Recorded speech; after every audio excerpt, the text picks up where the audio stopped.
Hello everyone, you're very welcome to day one of the Crafts Code seminar. We're just going to give it a few seconds to let everyone come in and then we'll begin shortly.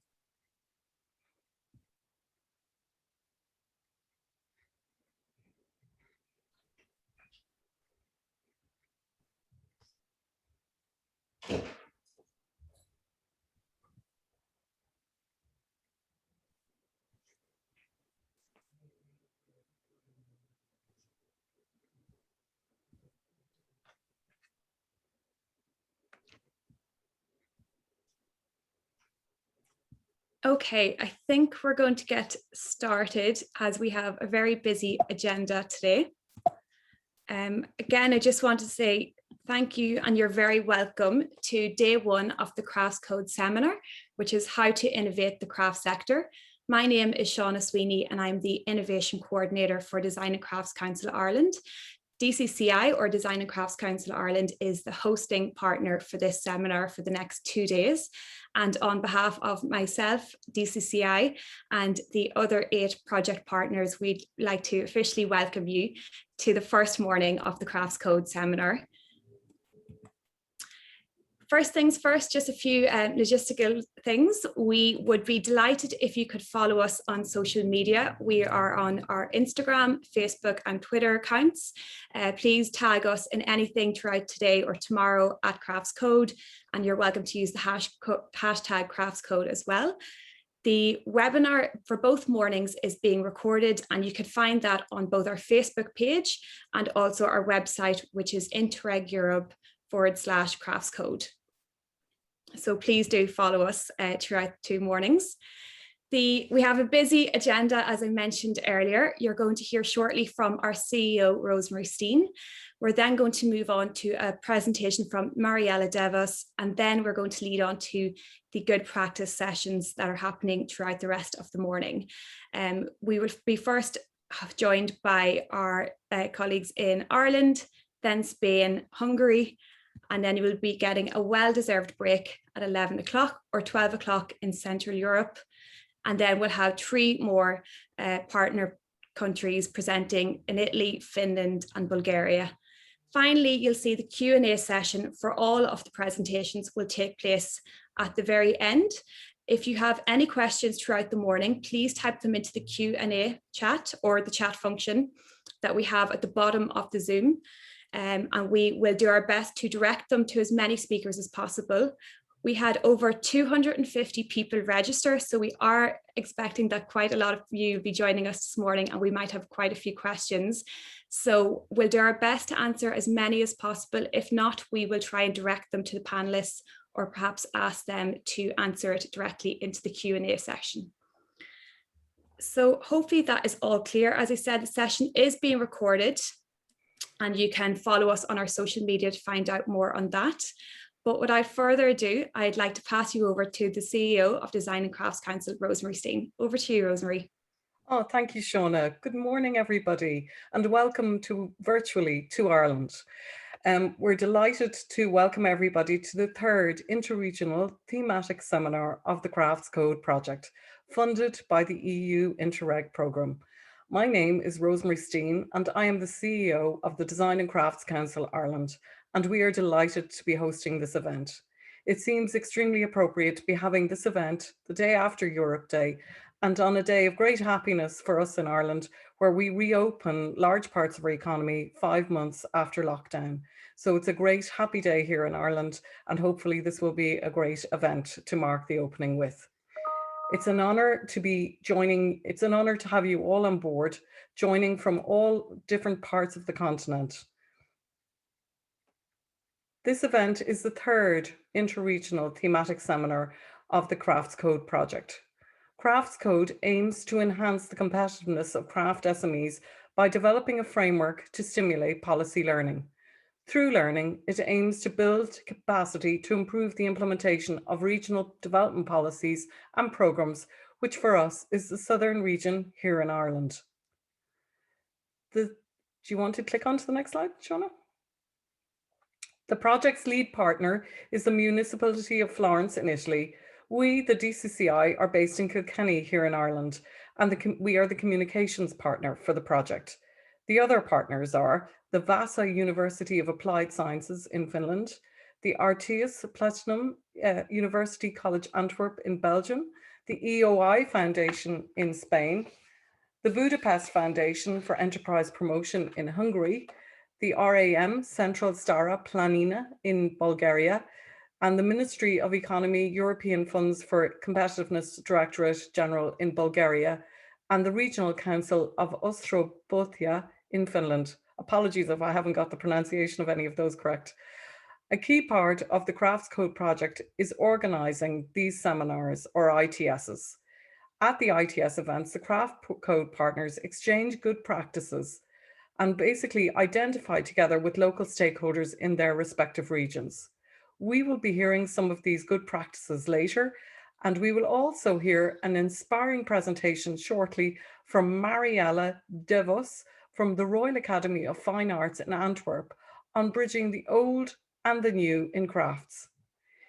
Innovation in crafts is actually the topic of this event, and you will hear about different ways innovation is used in crafts, whether in craft business development and business strategy by relying on innovative methodologies and design thinking, or in incorporating new methodologies, materials, and techniques in manufacturing.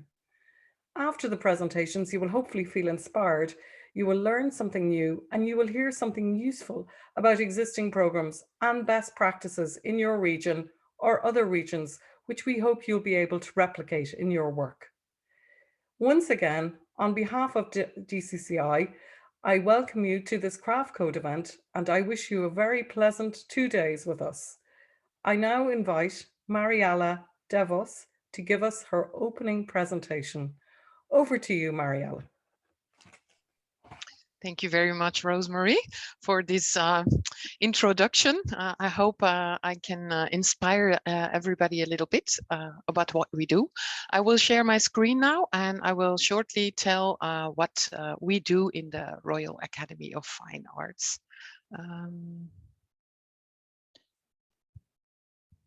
Okay. Normally, you should see my screen now. I hope that is... Yes, that's perfect, Mariella. Okay, fine. Thank you. First of all, we are the Royal Academy of Fine Arts. We are a department from the Ab Hogeschool Antwerp. And it is a very old school. We already exist 360 years old. So we have tradition, but we try also to keep up with the new things coming up. I'm going to give you some examples of the departments, what we do as with students, which maybe hopefully inspire you all. I hope this works. So I'm Mariella De Vos. I'm head of the applied arts, but I also am a teacher already for 20 years in the costume department. We have 9 departments in the visual arts, which is photography, graphic design, jewelry design, fashion, costume, and the fine arts, the sculpture, in situ painting and printmaking. Those exist already for many, many years, and we try to also collaborate between the departments to see and to make new things. So I want to just give a quick example of old school new ways. It is innovation. Innovation only happens with the right ingredients, and you never know when those ingredients match or doesn't match, and recreate new things. It often has to do with technology, material, and shapes. We have, of course, a digitalization in education, but the old crafts, as we are an old school, we are really into that, and we try to integrate those as much as possible.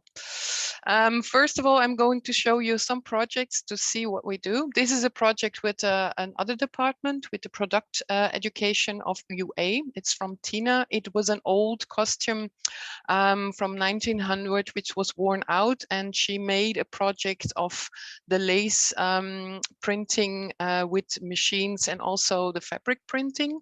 It was used for maybe to use in museums. The thing that worked out very well was the fabric, which was synthetic and press printing. The lace was not very good for the purpose, but it is interesting to use it in another way. This is from Jade. Jade Huben is a master student. She graduated last year already, and she's from jewelry design. She makes with laser cutting, the modern technique, but with sustainable vegetable leather, based on skeletons and wood programs to make new jewelry. Furthermore, I'm also a bit myself with some colleagues into the old technique of basket weaving, because we noticed that students start to get interested in it. So me and some colleagues did some craftsmanship workshop with a very, very good lady who is into the crafts, which can be used for crinolines, you see on the right top or on the down left, which is a second BA student in costume, and also some land art. This is not our land art sculpture, but we have in this moment a project workshop week, and on Wednesday we're going to have a crafts lady coming with a willow, and we're going to make sculptures, and in the end of the Wednesday we start to burn them like the Burning Man festival. So I can't show you pictures from this yet. Also, we study historical costumes, not to really copy them in the fashion. They copy them to understand the coupe and the making of it. In the costume design, we try to find an interpretation by using different kind of materials and shapes to create new costumes. This is other examples of made of pasta and military costumes, and also this right picture was inspired of hoarding and the illegal people who walking around in the city. Further on, also cultural costumes are really an inspiration. They make it, or they make an interpretation of it to study the form that can be from ethnical African, Latin America, but also cultural costumes from regions nearby. And they remake it to understand the materials and the techniques, which sometimes comes like the beading and so on. So to create new shapes into their education. This is, for example, a color which is used in South Africa, but made of tie wraps, a complete different material, or you can use it in sculptural.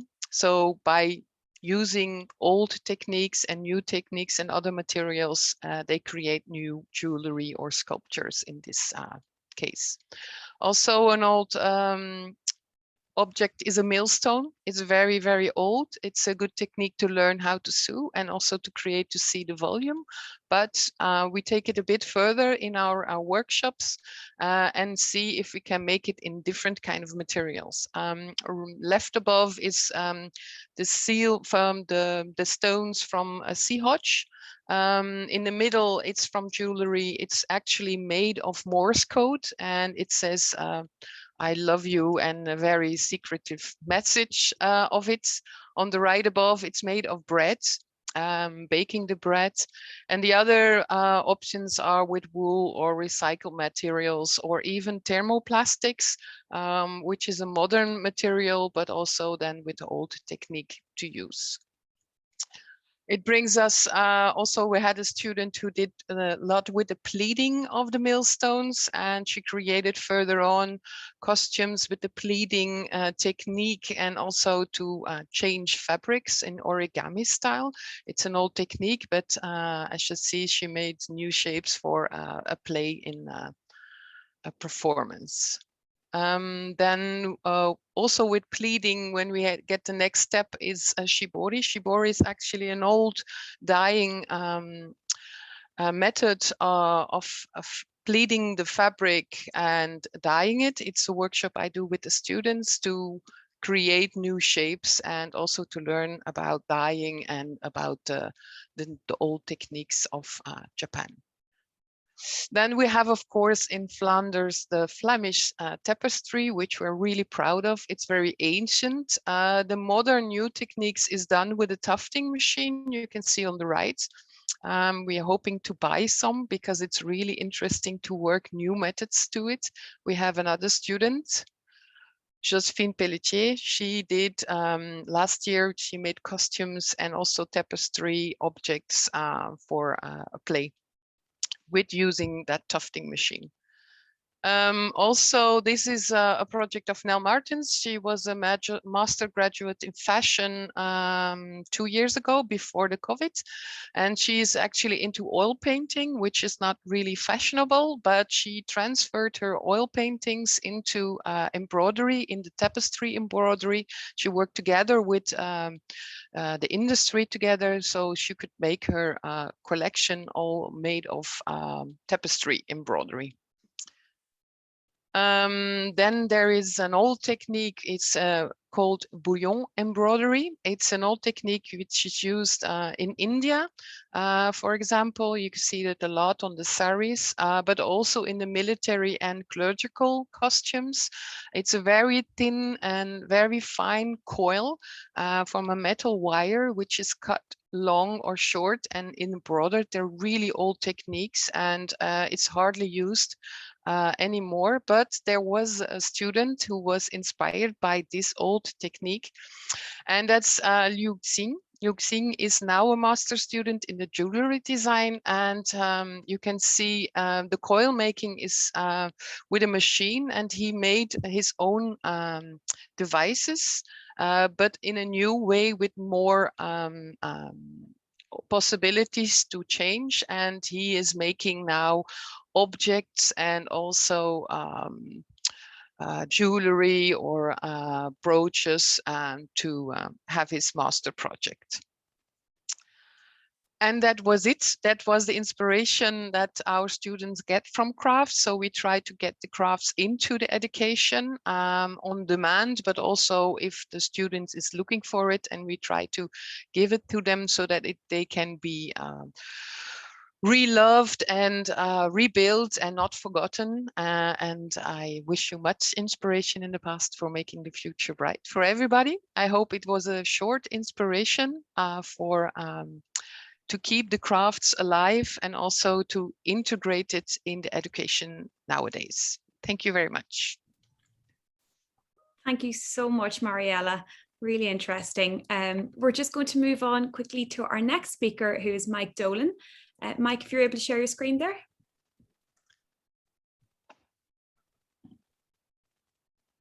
Come on, Shauna. Here we go. Great, Mike.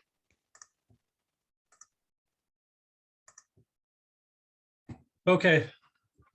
My name is Michael Dolan. I'm the manager for the Innovation Voucher Programme in Enterprise Ireland, and I've been asked to give a very quick intro to the programme here this morning.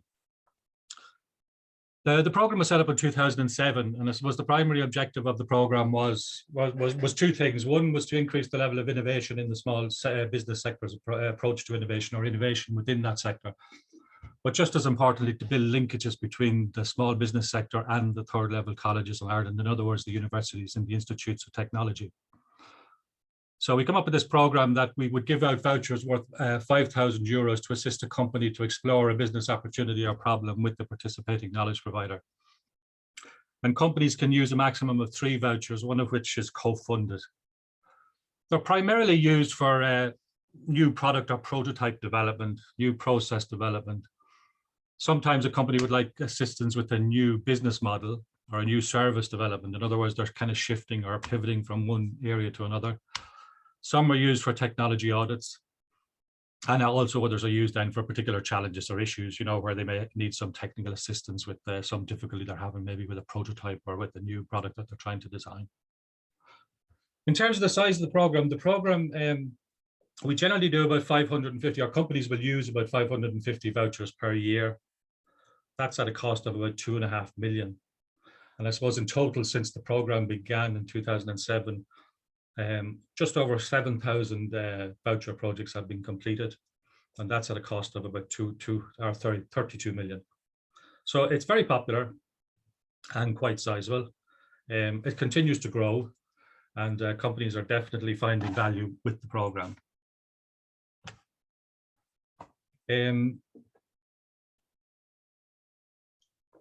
We generally carry out external evaluations of the program on a regular basis, and we're always pleasantly surprised at how popular the program is and how much use it is or value it is to the small business community. One of the most pleasing ones for us was that there's an actual benefit in terms of sales or company turnover for the companies directly related to the voucher program. And we found in that external evaluation for the years 2014 to 2016, there was an increase in company turnover of €11.83 for every €1 of Enterprise Ireland investment through the voucher program. So obviously that's very pleasing to us, and obviously very beneficial to the companies who take part in the program. The other thing was that most of the companies obviously were very willing to participate in the voucher program in the future, and more importantly, 97% were willing to recommend the program to other businesses. So again, that's very pleasing to us, and it shows the popularity of the program and the usefulness of the program for the small business community. In terms of Ireland, we're also delighted that there's a strong regional impact. There's not just all the companies in Dublin who are benefiting from this program. About 70% of all the vouchers that we award are to companies outside of Dublin. So it ties in with what we're trying to do in terms of regional impact by the government and the programs that we run. So we're very happy that that's very positive, and the companies themselves find the program very useful and beneficial. Who can use the program? Well, it's open to all sectors, all Irish SMEs. You must be a company or a limited company registered with the Company Registration Office in Dublin at the time of submission. But the applications are not restricted to clients of Enterprise Ireland. In other words, it's open to all companies across all sectors. The only real exclusion in terms of the sectoral business community is the companies in the agricultural sector. In other words, the primary producers of food, the farming community, they're not allowed to participate, but everybody else is. So it's one of the you know, it has a benefit across all the sectors within the small business community. It's also an SME, so that's the European definition. So if your company or your group of companies has less than 250 employees, then you're eligible to apply. How difficult is it to apply? We've deliberately kept this program as simple as we possibly can to make it as user-friendly as we can. It's an online application. Generally, we find that most companies can complete the application within 1 to 2 hours. So we're not looking for huge amounts of information. All we're looking for is enough to allow us to evaluate the application and decide whether it's valid or not. So we ask for a little bit of information about the company themselves so we can decide that the company is eligible. Then we're looking for some information about what the company is trying to do in terms of its new product or process or service. Why do you need the help of a third level college, a university, or an IoT? In other words, what is the issue or problem you want help with? And what are the deliverables you expect from the project? If we're happy with that all of those are met, then you would get your innovation voucher within 3 to 4 weeks. And then obviously you're free to go ahead and use that with any of the participating colleges in Ireland, which in other words, it's all the universities and the institutes of technology in Ireland. For the co-funded voucher, we expect the project to be agreed in advance of submitting the application. I suppose the only thing I would say there is sole traders or individuals are not eligible to apply. You must be a company. So I suppose that's a key thing just to take away as well. All applications, as I said, are done online, and you can make an application for an innovation voucher at any time. It's open 7 days a week, 24 hours a day. So again, the companies don't have to wait a long time or whatever. The program is always open and you can apply at any stage. If anyone has any queries or want to find out more information about the program, you can go to our website at innovationvouchers.ie. And obviously both myself and Mary Cahill, who run the program, are quite happy to take emails, phone calls, whatever, if anyone wants any further information about the program. Thank you. Thank you very much, Mike. No problem. Thanks, Fiona. So we're going to move on to our next speaker then, which is Lynn Whelan from IT Carlow. Lynn, are you there? Hi, Shauna. Thanks a million. Yeah, I'll just share the screen here.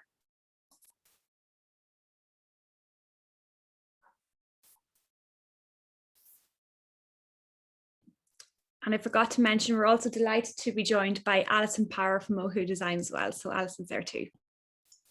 Thanks a million, Shauna. Yeah, so my name is Lynn Whelan. Can you see that okay? Sorry, Shauna. Perfect, Lynn. Okay. So yeah, my name is Lynn Whelan and I'm a full-time design strategist in the Design Plus Technology Gateway in the Institute of Technology in Carlow. And that means I work every day with industry, mainly small to medium enterprises, applying a design approach to innovation. So I would utilize some of the innovation vouchers. The clients I work with would utilize some of the innovation vouchers that Mike has just mentioned, along with other methods to engage and work with me in the innovation space. And my work in this space has resulted in the creation of strategic frameworks for growth and innovation for senior management teams across multiple sectors. The delivery methods that I've developed to apply strategic design approach to innovation include programs, and they combine masterclasses for groups of companies together for peer exchange, and also a series of one-to-one design workshops. There's also sprints, which are quick-fire applications of the process.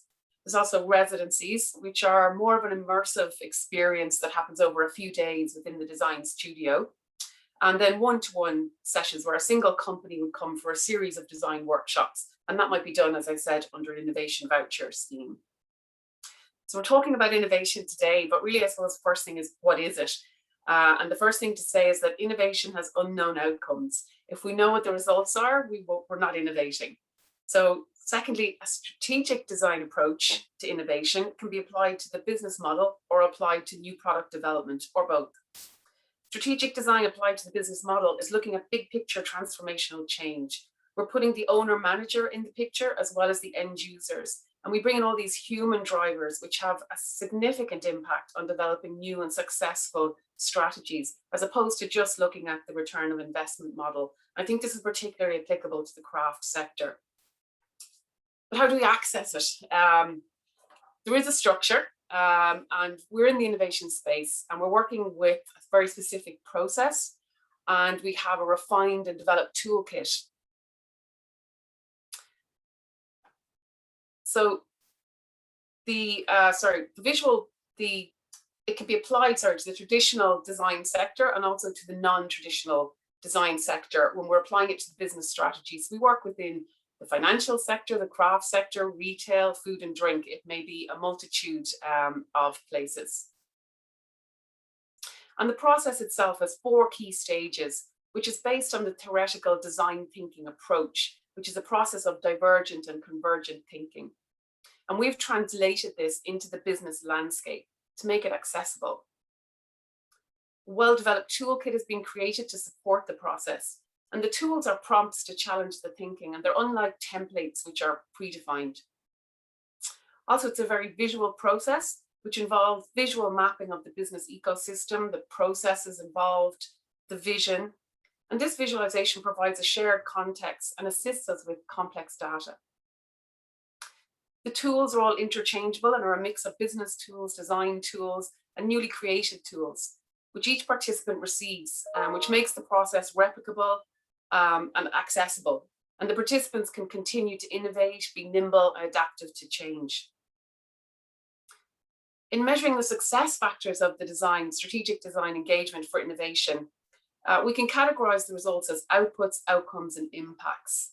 Just as to give an example. So the outputs are the physical material outputs of the engagement. So each participant will develop a strategic roadmap. And this would have things like the steps to implementation for their identified innovation, maybe the resources they require, timeframes, key decision points, milestones, etc. They also all gain access to the 4-stage process itself. And they all receive a toolkit, which is over 40 tools to support the innovation process. The outcomes are different for each company. So there'll be obviously an area of innovation identified, and some may be around the business model and growth strategies. Some may be new collaborations, new products, new markets, new ways of doing things. And some or many frame a pilot or a feasibility study to further develop an innovation. The impacts are more difficult to measure, and they occur over a longer period of time. So for example, the nature of the toolkit is to act as a prompt to challenge the participants' thinking.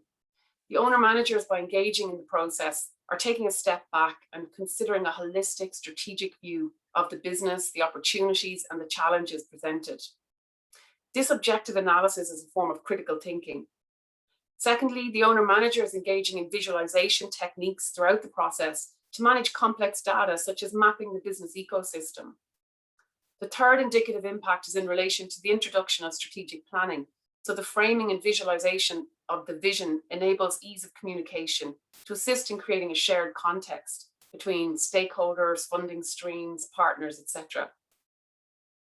Two outline case studies of the process applied to the craft sector are Maguire Diamonds and Mohu Designs.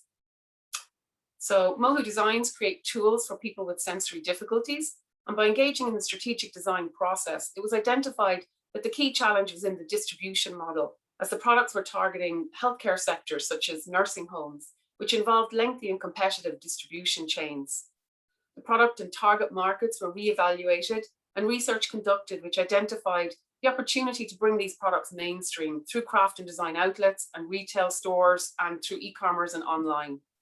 A communication strategy for the product was created to reflect this and speak to a new mainstream audience in the form of calm, happy and busy kits. Maguire Diamonds, there are diamond specialists and fine jewellery specialists with an established retail outlet for over 20 years in Ireland. And there was two key limiting factors which were identified as barriers to growth. And that was selling diamonds online, number one. People like to walk in if they're buying an engagement ring and actually select it in store. So that was limiting growth. But secondly, there was a dependence on external supply chain partners in the production of the fine jewellery or gold. So they engaged in a series of workshops with us to look at this particular area. And the question was, how can the business model adapt to allow for the growth? And one of the solutions that we came up with involved reasonably low effort response for potentially high value results. And this was the introduction of new technology to the Maguire's production process for gold jewellery, which involved 3D prints and a desktop 3D printer and 3D prints, along with some other technology for the molds for the gold jewellery. And this enabled Maguire's to produce collections of gold quickly and independently. Funding support was identified, a pilot study was completed, and Maguire's have released the first collection, 30 pieces, which is now available online to a worldwide audience.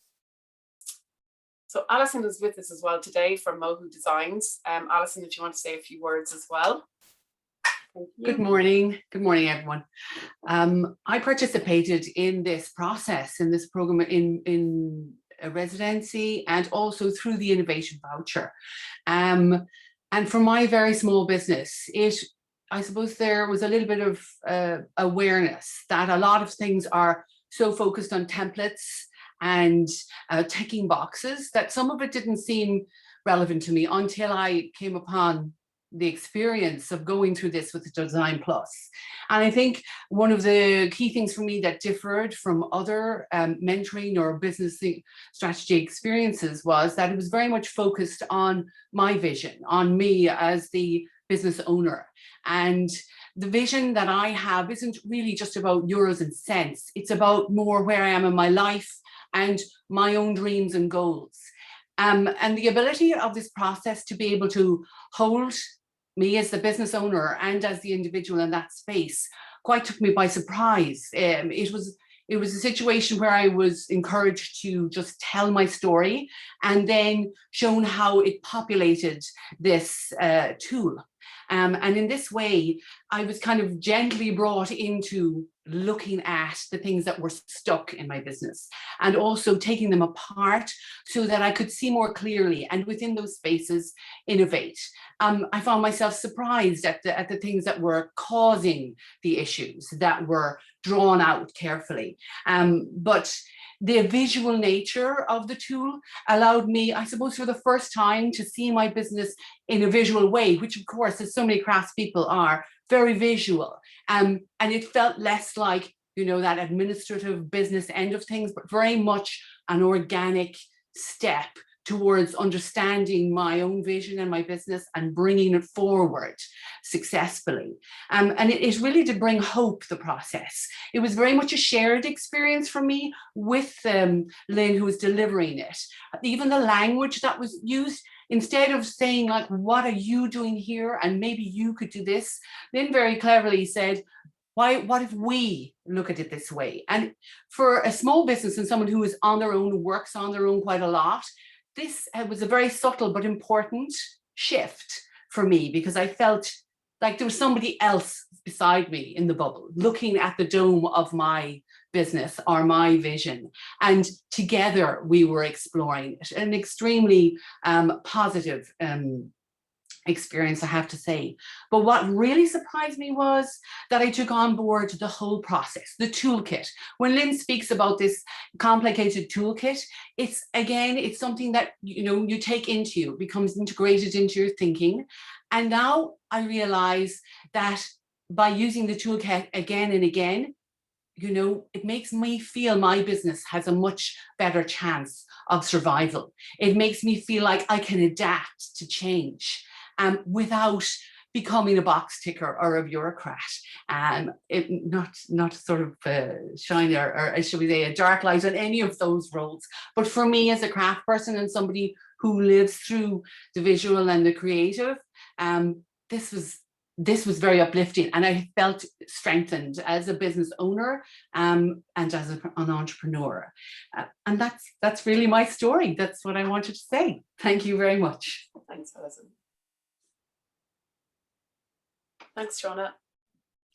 Thank you so much, Lynn and Alison. Alison, lovely to hear all the positive words there at the end. So that's it in terms of our good practices presented from Ireland. A huge thank you to Mike, Lynn and Alison for all three of those presentations. We're going to move on next to Spain. Kike, I believe you're there, if you're able to share your screen. Hello, good morning, everybody. I'm going to share my screen.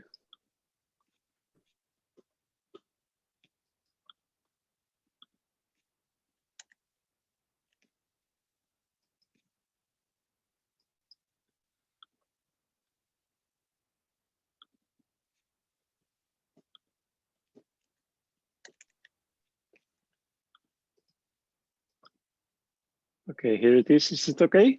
It's perfect, Kike. Thank you. Thank you. Good morning, everybody. My name is Kike Correcer. I am part of the team behind this project, the tool. D is for design, which is an initiative from ADCV, the Valencian Designers Association, with the support of the AVI, which is the Valencian Innovation Agency. First of all, I would like to thank the Centre de Artesanía de la Comunidad Valenciana, Fundesarte, Crafts Code, and Design and Crafts Council Ireland for inviting us to present this project today. I would like to start answering very quickly the question, what is the tool? The tool is a self-assessment tool. It's 100% online. It's completely free to use for everyone, and it's very easy to use. It takes no time to complete, and you get an immediate response. It's not a comprehensive audit device. It's more like a strategic tool. And its main objective is to help any company or organization to reflect on their actual use of design and get a few hints on what they can do to improve their performance based on their constraints, their motivations, their culture, or the challenges they are facing. It's not focused or limited to any sector or industry. It doesn't matter the size or if it's profit or non-profit, public or private. And we talk about design in a broad sense, not limited to product design. Although it's completely open, I'm afraid currently it's only available in Spanish language. And we are focusing on the Valencian community, but we would love to expand the scope of this tool and make it available in other languages and countries, as we really believe that it can be useful for businesses and professionals everywhere.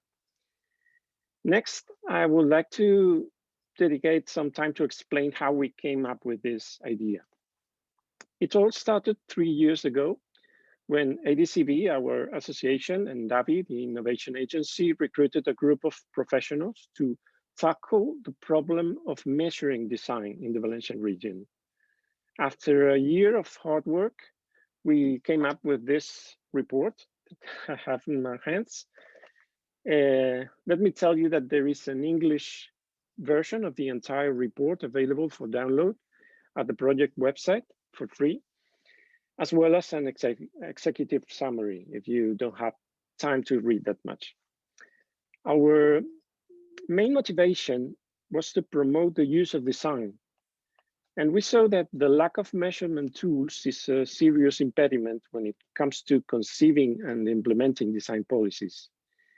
Although we are aware of the positive impact of design in every realm of human activity, unfortunately, there's no consensus on how to measure and assess its results, and this is a problem. I am not going to go deeper into this right now, but this is due to a number of obstacles, like the absence of reliable official data, at least in Spain, but also due to the difficulty of identifying those who are using design and assessing their outcome. In fact, one of the most interesting of these outcomes is the fruitful but elusive relationship between design and innovation. And we've been learning in the prior presentation about design focused innovation. We have empirical evidence of this relationship, but no statistic data about it. And this is really a handicap. So I'm going to change the slide. Okay. When we talk about measuring design, this is when the design ladder comes handy. One of the standards for the assessment of the design use is the well-known design ladder proposed in 2001 by the Danish Design Center. In this tool, you ask the companies if they use design in an invisible and non-professional way, or as a form-giving stage, or as a process, or as a strategy, and you get a rating from step 1 to step 4. We decided to use this tool in our research, but at the same time, we felt that something was missing from this approach.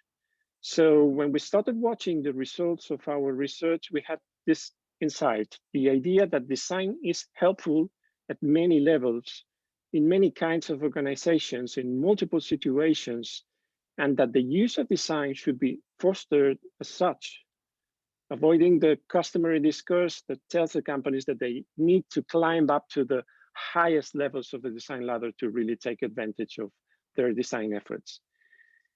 We find this discourse a bit discouraging in some cases. And at the same time, we noted that different situations and different needs require different levels of design use. Therefore, lower steps in the design ladder can have a big impact in many cases, especially in small businesses. Keep in mind that in the Valencian community, it's a region of SMEs with very small companies. This is not to say that we discard the design ladder at all. We use it, and we have verified that it's a very good indicator of positive prospects in businesses. It's just that we needed a more multidimensional approach to reality. So in order to have a better picture of this complex phenomenon, we created a couple of homegrown new tools that we call the Design Compass and the Utility Patterns to detect business priorities, strategic drivers, and critical opportunities. So let me introduce you very briefly to the Design Compass.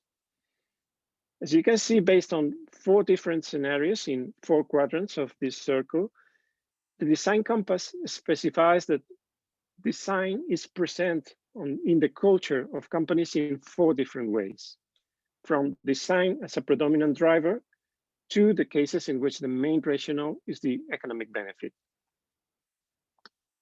And the second tool we developed is based on the identification of a series of 7 recurring behaviors and phenomena in the companies that use design. The purpose of this tool is both to analyze existing cases as well as to disseminate how design can help all kinds of organizations. These are very roughly our 2 new tools, but if you're interested, you can find more information about these tools in the Design Economy report. Well, after this report was published, we thought that it would be helpful for any organization to use these methods to find their own way through design, because we believe that design is the more accessible, viable, and inclusive way of innovation, especially for SMEs, as you don't need a huge investment. So we thought that a self-assessment tool could be useful to allow organizations and their leaders to analyze their use of design, even if it's occasional, partial, or non-professional. And this is the way the tool was born. By the way, we named it the tool, even if, as you can see, it's more like a toolkit or a toolbox. Essentially, the tool is an application that collects some basic data of your organization, then asks some very simple questions, and as a result, returns a personalized report that includes your position in the design ladder and the design compass, and offers you some ideas and considerations based on your results and the relevance of any of the 7 design patterns. Our application executes an algorithm and delivers an automatic custom-generated report that acts, we like to say, acts as a mirror, allowing the users to reflect on their own conscious or unconscious use of design, and helps them detect strengths and opportunities that are relevant for them. This is the primary use of the tool. This is what you get when you use it. But in addition, this application is also gathering anonymous data that can give us very interesting information. And in the future, we hope that any user will be able to benchmark their results with a significant number of businesses. So far, the tool has been used by more than 200 companies, and we've been able to analyze the results. And also, it's maybe too soon to draw conclusions, so take this with a grain of salt. But I can comment on 3 key findings. The first one is that we see a high correlation between businesses seeing themselves as facing serious challenges that can be addressed through design, and businesses pursuing innovation. We can conclude that many organizations see design as an essential tool to innovate and as a way to solving problems. Second, there is an inverse correlation between companies putting themselves in the "we want to design" quadrant of the design compass, and companies stating their commitment to excellence. This could mean that companies that are very design-oriented can show more weakness in the management area. And finally, as it should be, we can see that companies that put themselves in the highest steps of the design ladder, of course, are the ones with better prospects for the future. And I think that's it. Before I finish, I would like to mention the rest of the team behind the D-Tool. María Navarro, Alicia García, Romina Jaimovich, Ricardo Fibla, Vicente Blasco, Xavier Giner, and Ángel Martínez, with the help of Estudio Bueno and Bloomington. And that's it. Thank you. Thank you very much, Kike. Really interesting. One quick question we have, I know we said we would leave them all to the end, but just while you're on the point, is they're asking, are all 200 Spanish, all the participants? Yes, they are Spanish, in the Valencian community mainly, but all Spain. Fantastic, thank you so much. That's great. We're going to move on to our last presentation before break, which is going to come from Hungary, the Needlecraft Academy. I think they're there. There we go.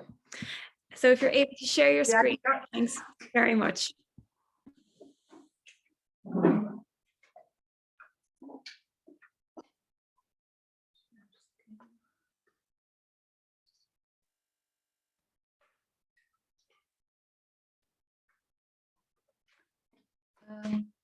We are very happy to be together again with all members, even now online. Therefore, we use many pictures and illustrations. We hope that our presentation will be colorful, attractive, and remarkable, like the craft word itself. We joined CRAFTS Code Europe a year ago. It was one of our best decisions during the pandemic. We have just developed our tutorial. The previous meetings and members gave us many ideas and solutions that were missing in Hungary. The Needlecraft Academy is going to be a work atelier and education hub in Budapest. We represent the new ways of craft traditions and innovations in the 21st century. We think that the age we live in is a new hand age. Our slogan is handmade, heritage, education, and sustainability. We are two founders, Orsaya Springer, my colleague, and me, Adrienne Körtvé. We are both fashion designers since 20 years. Our passion is quality and personality in fashion, like the crafters. A few words about us. As a designer, I am most proud of Wear Europe period in my career. I have participated in EU Gateway project 4 times in Tokyo. I learned about a lot about the relationship between fashion and business, heritage and innovation, and sustainability. My other work is art and business communication. I organize special fashion events in unusual places in the library and archives. Hi everyone, I'm Orsaya Springer. I'm a fashion designer, couture dressmaker, and hand embroidery expert. My special mission is to educate tailors and seamstresses from the factory process to the salon process. And let's see what we are talking about today. At first, we present the reason and goals of funding Needlecraft Academy, and then our experiences and success, and finally, our future plans. When we start a new thing, there is usually a reason. The cause is one or more problems that need to be solved. Our problem was that we wanted to expand new market, new couture market. Why? We saw that sustainability process would create a new balance between fashion industrial processes and handmade quality world, and it will be good for us. Look at this illustration, the source of our self-confidence.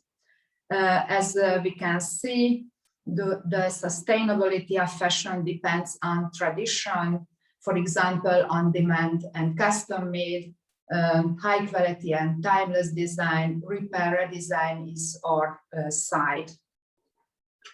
And then we faced in Hungary, there is 2 big problems: no enough quality employee and no strong craft education. This is how the academy began. And let's see how we work. The floor is yours, Orsi. So we have 2 pathways to put into practice our plans, a professional one and a business one. As a professional module, we have couture dressmaking and hand embroidery courses. These courses are available only at the Needlecraft Academy, so nobody else can teach it here in Hungary. Our courses are silk shading, stamp work,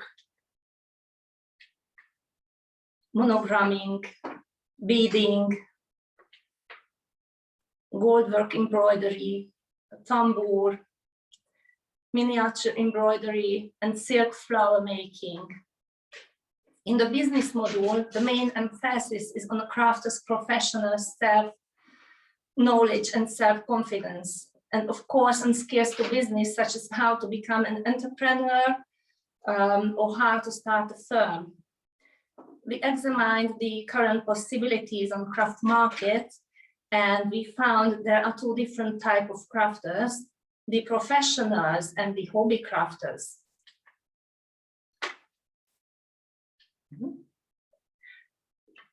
The main problem is traditionally hobby crafters don't connect to any market, but these days they want to earn money from the same market and as the professionals without being a part of the business life. That means they make the products in their spare time, they don't pay taxes, and they don't have business expenses. So they are on the field of black, but at least the gray economy. They are encouraged by self-nominated marketing gurus and coaches. In the meantime, the professional crafters are very timid and hesitating about the market and prices. The mentioned marketing gurus push them to use the mass marketing patterns on any level of the craft. This is what we would like to help with. Our programs quickly became popular among crafters. We have 2 courses per month, and in addition, we also provide private courses. On the other hand, we have successful stories with museums.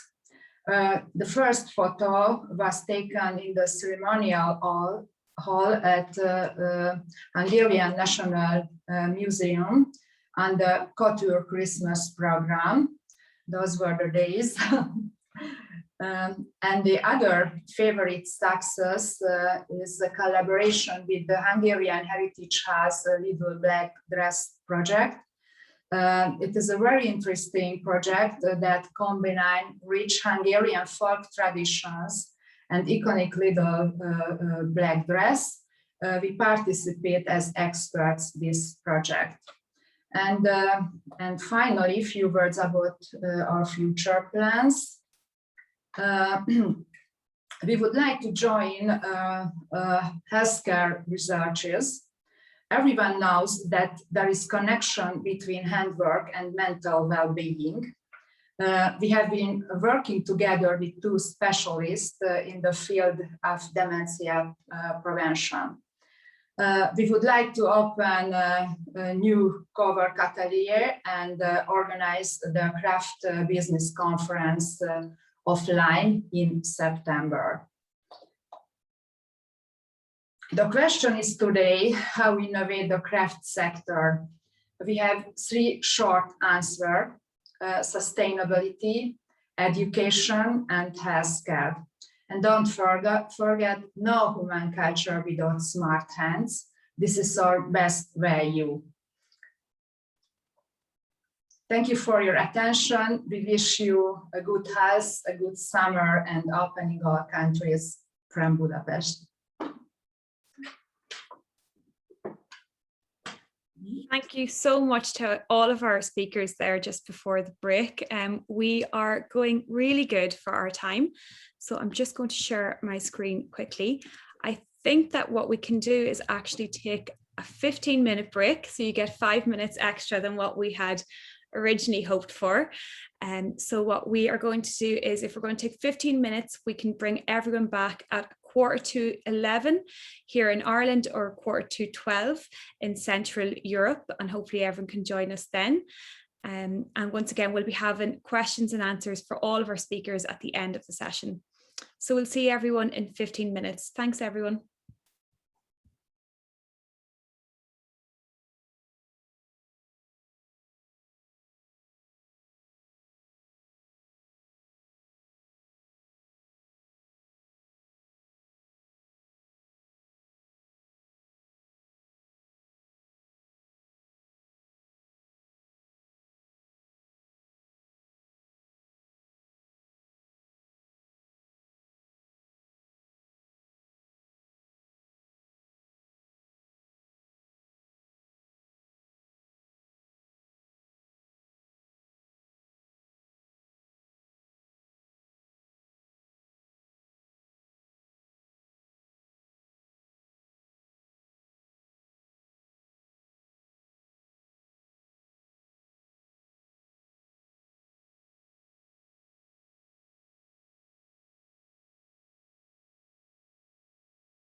Hello everyone and welcome back to part 2 of day 1 of Crafts Code. We are going to start back again shortly. Our first presentation will be from Italy. So if Gio and Paolo and Elisa, if you could get yourselves ready. But just once again to say a huge thank you to our speakers who presented before the break. For Ireland, we got to hear about the Innovation Voucher Scheme and the Strategic Design for Innovation Programme from IT Carlow. We felt it was really important to present on both of these programs because we also felt that the Innovation Voucher is just another pathway that can lead you into such schemes such as the Strategic Design. We also heard about the D-Tool Design Self-Assessment from Spain. And finally, we also got to hear about the Handicraft Academy or the Needlecraft Academy in Hungary. So Elisa, I can see you're ready there. I will stop sharing my screen. I'm not sure if you or if it's Paolo or Gio would like to start off. So I have to say just a few words introducing our activity about this step of the project. So we had a stakeholder meeting on March 29 to present the third ETS and how to innovate the craft sector. And we decided with the municipality of Florence to look for projects that get new ideas and new point of view on the ecosystem that surrounds the craft sector. So we selected 2 projects, MakeX, funded by the regional government of Tuscany, which is a map of digital manufacturing and fab lab in the country, and Preziosa Young, an international contest for young jewelers. So I leave the floor to Paolo Alderigi from the Technology Center of Navacchio and Gio Carbone, founder and director of LAO, Laboratorio Arteografe, to present these 2 good practice for craft code. Thank you so much. Please, Paolo. Thank you, Elisa, for your introduction. Good morning to everyone. Just a second to share my screen.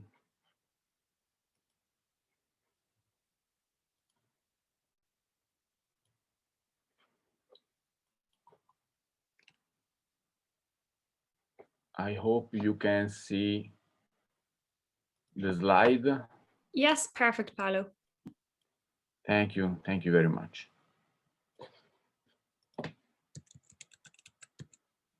I'm Paolo Alderigi, and I'm responsible for open innovation at Navacchio Technology Park, that is the coordinator of MakeX project. I am very happy to present our project at this webinar this morning, and I want to thank you for our involvement in this initiative.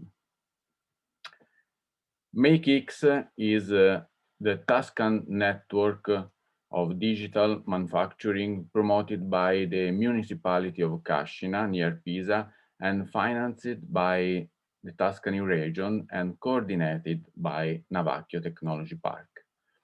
Navacchio is the largest technology park in Tuscany with 20,000 square meters of offices, labs, and structures dedicated to the birth and development of new business. But it's also an ecosystem of university, research, and innovative companies, a network with more than 2,000 innovative SMEs, 4 University of Excellence, and the National IT Research Area. We have more than 20 years of experience. Now there are 60 companies established in the Technopark with over 600 people and an aggregate turnover in 2019 of 64 million euros. We have also 7 university labs and 1 makerspace. Navacchio Technopark, as you can see in the map, is just outside Pisa. It's easily accessible through air, road, and railway connections. Our main sectors are mainly IT, focus on the Internet of the Things, microelectronics, advanced manufacturing and robotics, and biomedical devices. We develop activities such as visibility and communication for our networking and contamination between startups, medium, large companies, universities, and capitals. Open innovation project, startup incubation and acceleration, training, and support services for public and private funding.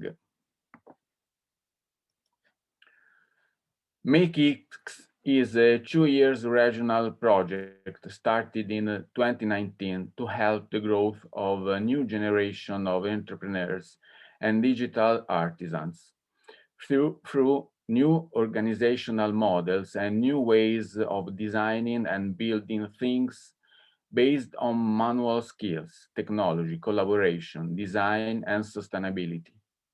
We brought out the whole Tuscany ecosystem of digital manufacturing, consisting of over 140 subjects that have been mapped in a research work, and the database is available online on the project website. The subjects are Fab Labs, Artisan Labs, communities of developers and digital culture disseminators, and also individual developers and end users. As part of the project, at Polo Navacchio was created an equipped hub, which acts as a reference point for the regional government.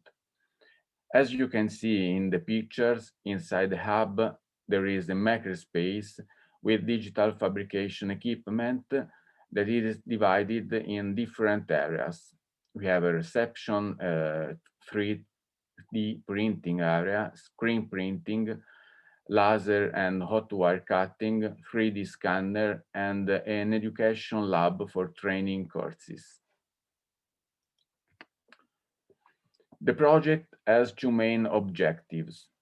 The first is to build a network of places where people can learn, experiment, and develop their knowledge, skills, abilities, ideas, and objects, thanks to the spaces, the set of equipment available, and the professionalism of the makers. The second objective is to make available a series of tools to strengthen the digital manufacturing labs already present in Tuscany and create new ones in the other areas of the region that are still uncovered.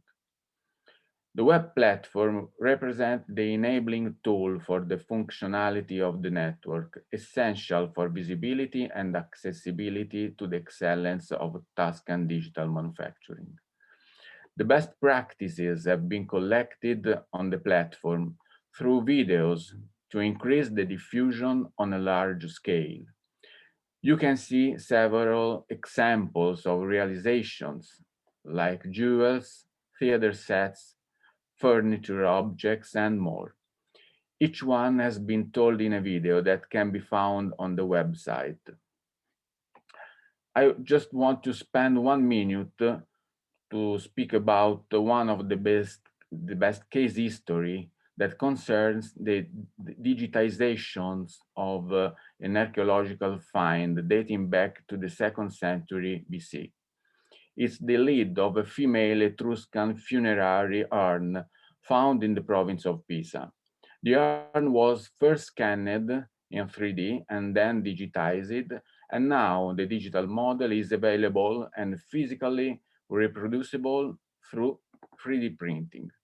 The file obtained through the digitization process can be used to map the state of conservation of the find, build historical memory by enriching a multimedia catalog or a digital museum, reproduce perfect copies thanks to the use of 3D printing, involve user in interactive experience, both for educational and tourist purposes. This slide shows the evidences of the activity and the impact of the project on Tuscany territory. Thanks to the different skills in the network, it was possible to carry out many activities involving a lot of subjects. Digitization of cultural heritage, as we talked about earlier, training and workshop activities, work-related learning programs, involvement of university students in training, tutoring, and prototyping activities, specialist training courses for citizens, digital manufacturing workshop for children, public events, storytelling activities to tell about the manufacturing labs, prototyping for high-tech companies and artisans. And during the project, we also established partnership to create 3 new digital manufacturing labs. We strongly believe that spreading the culture of digital craftsmanship through the knowledge of the best practices and the contamination among communities means to spread the values of artisan work and the concept on which it is based: manual skills, creativity, technology, collaboration, design, and sustainability. It also means to help territories to grow their community on the basis of innovation. So, to wrap up, why we can say that MakeX project is atomic. This project is the ambassador of the Tuscan excellence in digital manufacturing because it makes visible, recognizable, and accessible all points of the network distributed on the regional territory. It's transferable because applicable to any territorial context. It's based on digital technologies, collaborative practices, and an organizational model of a distributed factory. It's objective-oriented because it wants to offer an alternative solution to artisanal SMEs to produce, in customer service logic, products with high customization, quickly, and cost saving. It's measurable in terms of participants in training activities, contact requests, developed prototypes, startup of new makerspace and labs. It's innovative because it states the Tuscan model of digital manufacturing as a distributed factory, in alternative to the most popular model of a single or a little number of competence centers. It's complete because it solves the digital gap of artisans in accessing and using technologies for product development and customization. So you can contact us through the website and the email address makextuscany.it. And thank you very much, and a greeting from our Etruscan ancestor and her digital model. Thank you very much.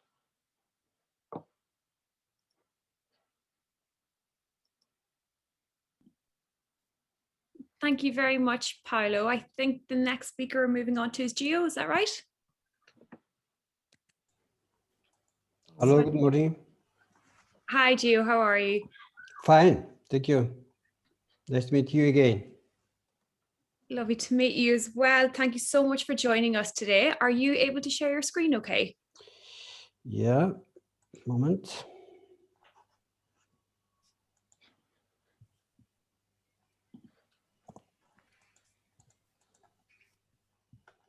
Could you see that? Yes, that's brilliant. Thank you. So Preciosa Young is a project that promotes new forms of handcrafting and contemporary artistic research. The project started in 2008 and is part of a more complex event, Preciosa at the Florence Jewelry Week, that hosts exhibitions, lectures, workshops, and talks with invited people from all around the world.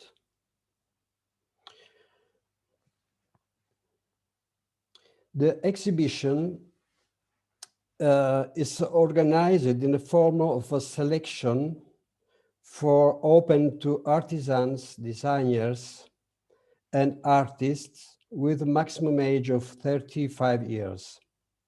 The aims of the project is to offer spaces, visibility, and work opportunities to young creatives.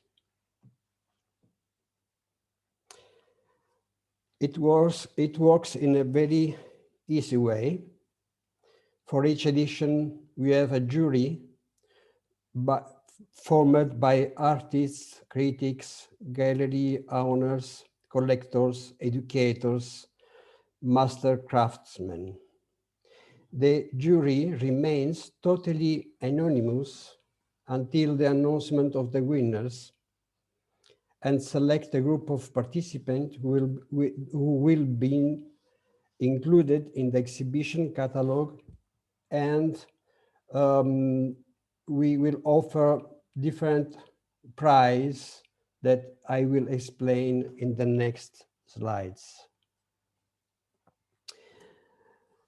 One of the most important aspects and one of the big problems young creatives have is the promotion, the visibility, the presence on the market, the networking, and contact with shops, galleries, magazines.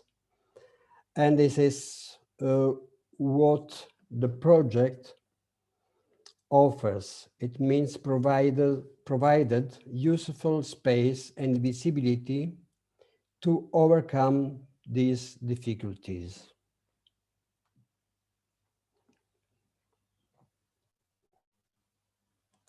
The exhibition of the selected works are included in the program of the Florence Jewelry Week, who is attended by people from all over the world.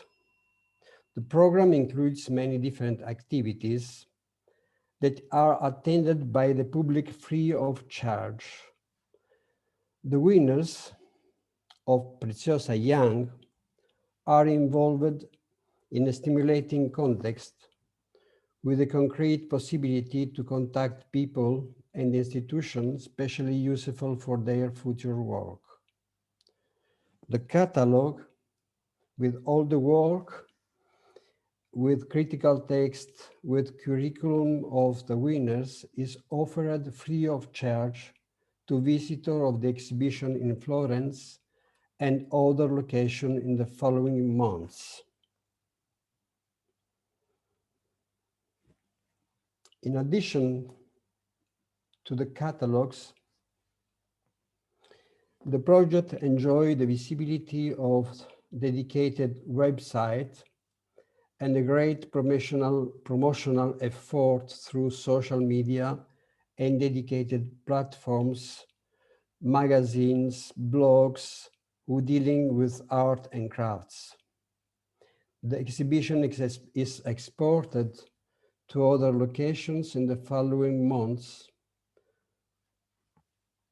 Over the year, it has been hosted several times in Munich, in Barcelona, in Paris, in Lenica, in Padua, in Milan, etc. One of the most important aspects of the project is that it's totally free for all participants.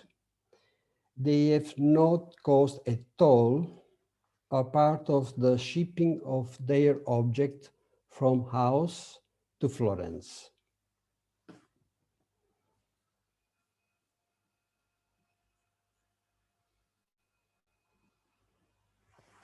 The project was launched in 2008.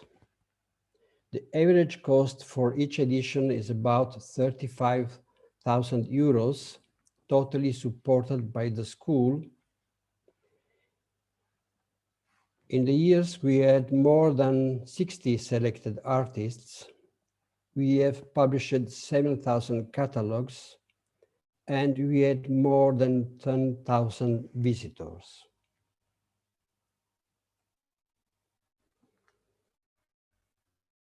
Most of the artists selected and for the different edition had an interesting career after that. And this is very important because this success encouraged other people to try the path of personal experimentation and invest time and energy in the dream of a creative and independent activity.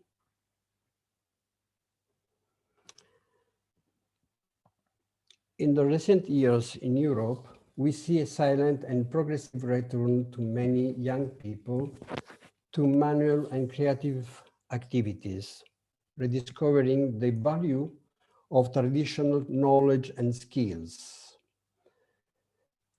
An important role of this return to craft is played by the contemporary research and the use of new technology, for example, the CAD process, and the widespread use of alternative materials and the freedom to combine different skills in the creation of objects.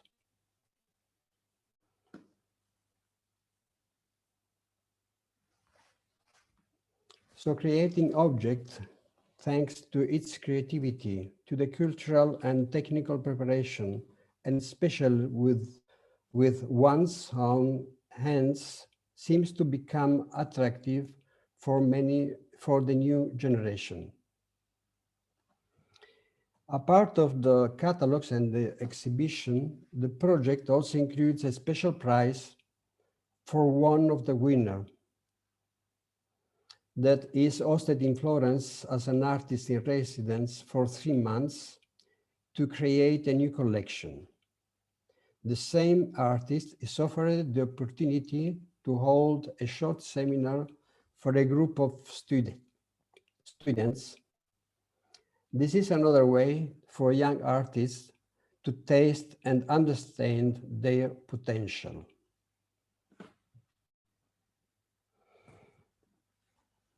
How is this project atomic in our opinion?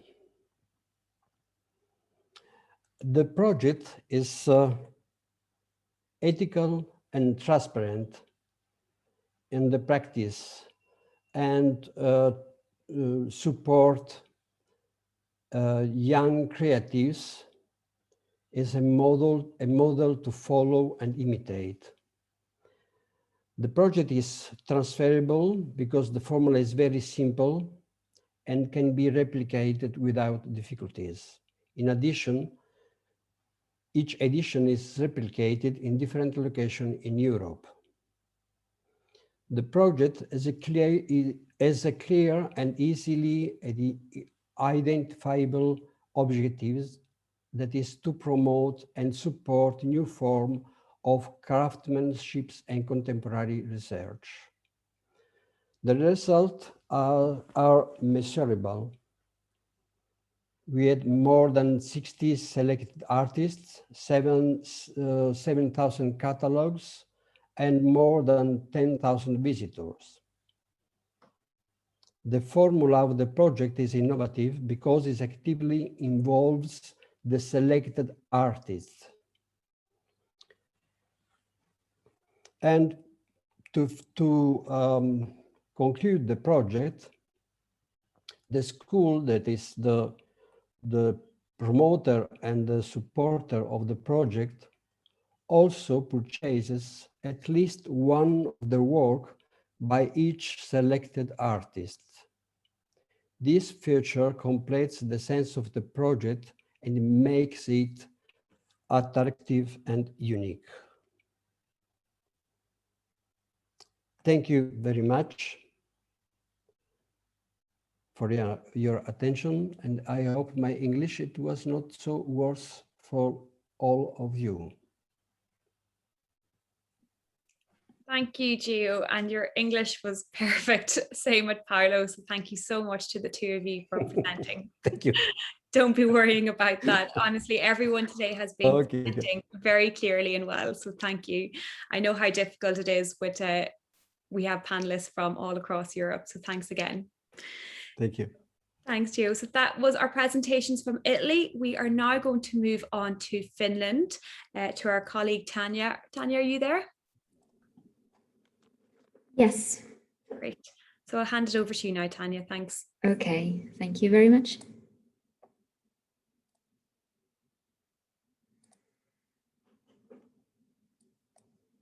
So hello everyone. My name is Tanya Oravita, and I'm going to present two practices which are quite different between them.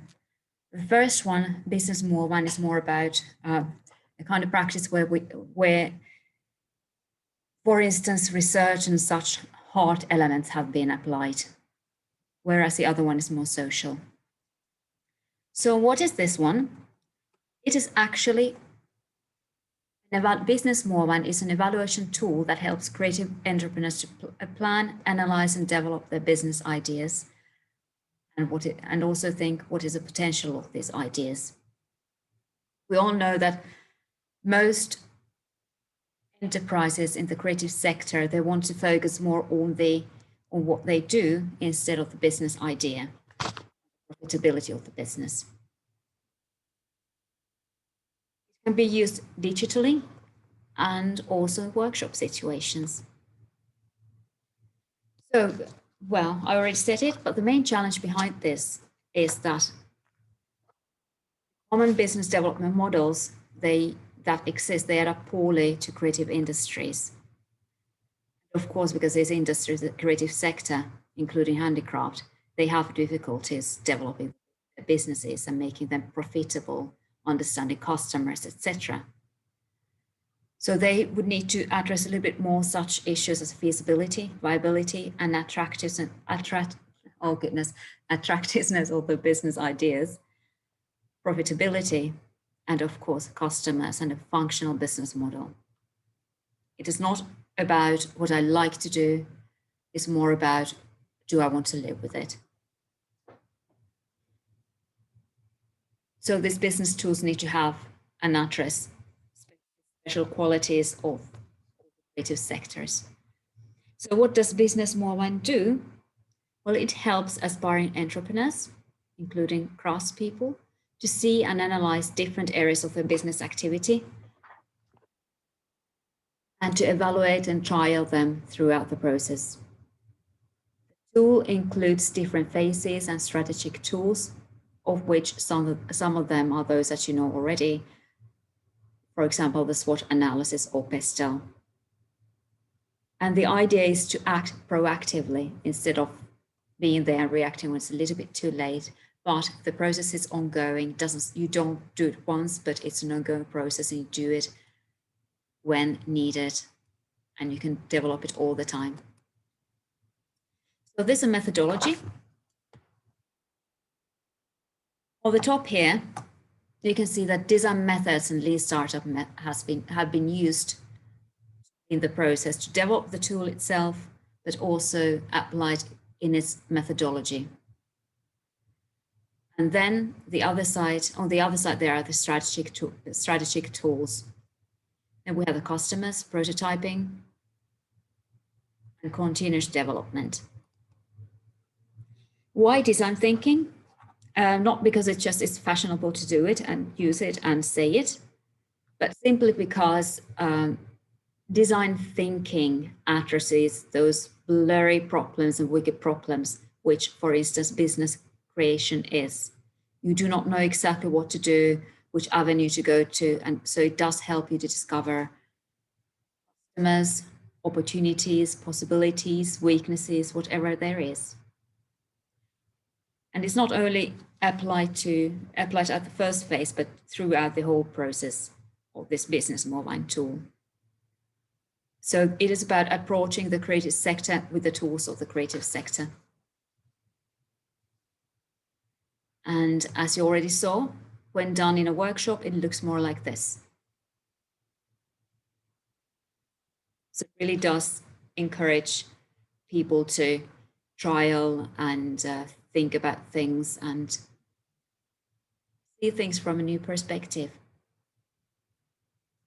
Take customers into consideration.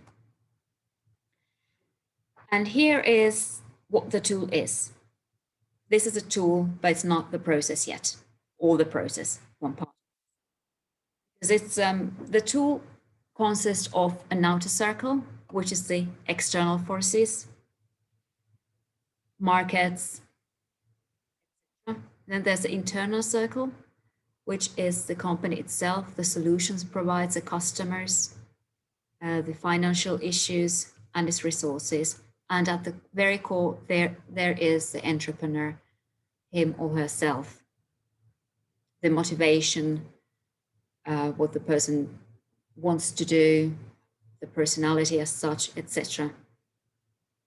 And the interesting thing is that one can operate this process counterclockwise or clockwise. Therefore, it is more as a push model or a pull model. And go through all these little boxes, areas of activity, which are, well, the customers here. So therefore, while processing business more by counterclockwise, it's more about the pull model, starting from the customers, etc. And of course, different tools such as tools for demographic analysis, etc., are used here. Then, of course, we have finances, resources, internal and external resources in hand, such as skills, machinery, etc. And then we have the solution or solutions, which might be a product or a service or a combination of these two, or a process or something else, something that is offered to the markets. And here you can see a little bit more of this push and pull models. I'm not sure if the slides will be shared, but if so, then you can read more. Here are the faces. With the entrepreneur's persona and attitude, motivations, values, identity, and the ability to learn at the core and at the center of everything. Because the attitude, motivation, etc., those do define if one really becomes an entrepreneur. So the second round of all this is the process itself. And here again, it's about design thinking. Here, it's about the first round is about definition, what one does in business. So therefore, with all these tools of design thinking, lean startup, and of course, strategy tool, business development tools, one can define the business. And as the outcome, there is the initial business idea. And based on this one, the prototyping of issues, products, services begin. And then we get a little bit advanced business model, which can be then tested, and products, etc., can be tested as well. You can see that here we have, oh goodness, resources at the definition. And then we talk about customers at prototyping, and of all four areas, customers, solutions, finances, and resources when we talk about testing. And this might then bounce back here to definition. So it does, we talk about there about design thinking process. And of course, the end results when everything is fine should be the business plan. But it's to remember that the evolution never stops. The main stakeholders and beneficiaries are, of course, the entrepreneurs, the aspiring entrepreneurs themselves. So all the actors in the creative sector, including craftspeople and business incubators, developers, policymakers, and researchers, developers in the creative sector, and of course, customers and potential customers. So it's quite a holistic model and approach. Of course, as we know, business, thinking about the business is not an ideal thing to entrepreneurs. So also here, certain terminologies can be uncomfortable. Topics discussed can be comfortable, or some terminology is just completely new to this CRAFTS people. Operating with this one, those should be taken into account. Then unfortunately, currently the tool is only available in Finnish, but you know, I don't think it would be that difficult to translate. So any other resources and translations would be needed if expanding it to other countries as well. And then I told you about the virtual possibility to use it, because all the material is online and the entrepreneurs can operate this whole thing online as well, not only offline in workshop situations or in their own premises, etc. But at the moment, there is a little bit of issues with confidentiality, how to protect information very strongly. It's protected at the moment, but not necessarily strongly enough. So the tool was developed, they were developing it actually last year. It has been tested very well as well. And it has resulted in functional, so functional, that West Coast startup is currently using it. That is our startup. Well, startup, but that is our startup. And it is working. And the good thing is, of course, that it speaks the same language with the creative sector. So they understand each other, they speak to each other, despite some terminology. And that might influence all the thing that actually these people, the entrepreneurs, say are more comfortable using these kind of tools, which are more familiar to them, instead of all those that they normally try to avoid as much as possible. So here are links where to find it. And of course, if you are interested in it, just you can contact me and the other person that was there on the front page. And you can find further information, which is unfortunately in the articles are in Finnish, but then there's this link in English, so you can read more about it. And of course, in a Q&A session, so questions, let's talk there. Thank you very much.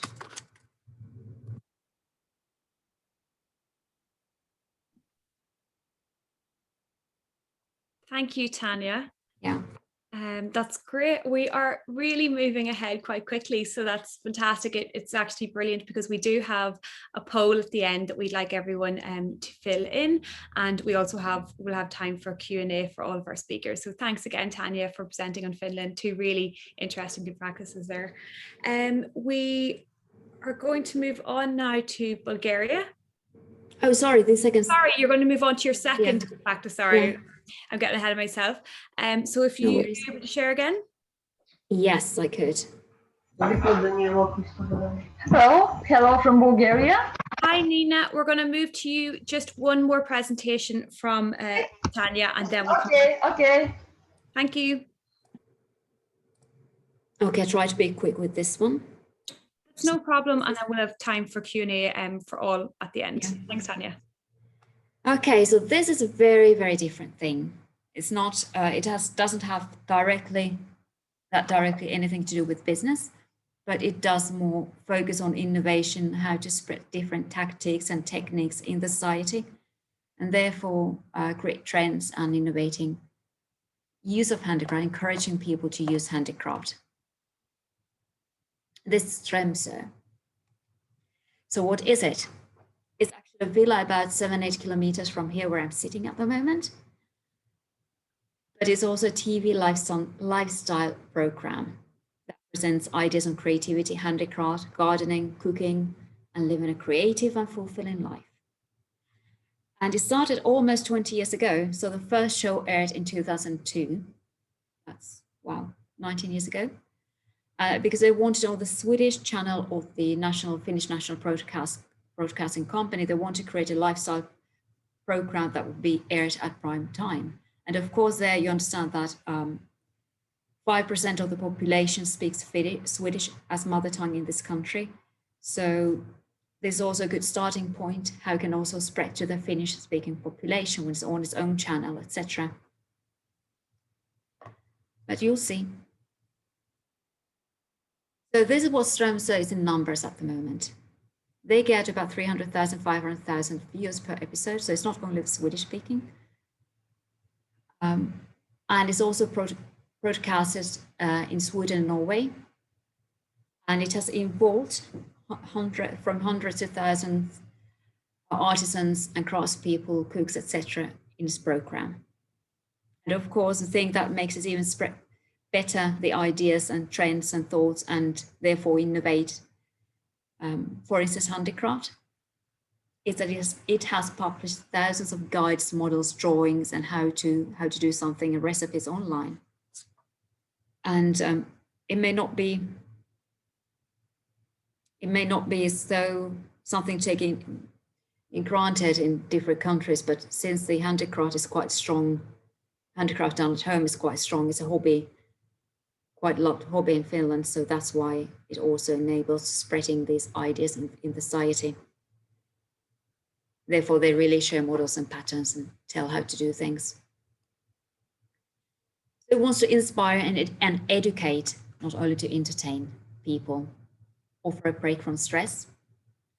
And these are the lifestyle areas that it showcases. And it's quite an issue as well, because it shows handicraft as part of lifestyle. That's a very Nordic and Finnish thing. It shows them in a way that people can really apply those into practice and improve the quality of their lives and make them feel satisfied that you can create and do something by yourself. So here, actually, that's one key to the success.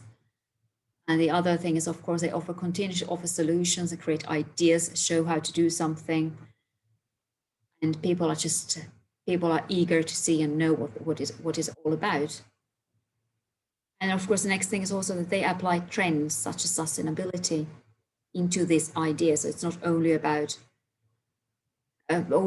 doing something nice or presenting something that exists as such, but they really want to push society forward with their ideas. But at the same time, they do keep the tradition, maintain the tradition alive, and the working methods as well. So it's more about having the tradition there and then applied into new trends and things going on in the society. And of course, very approachable.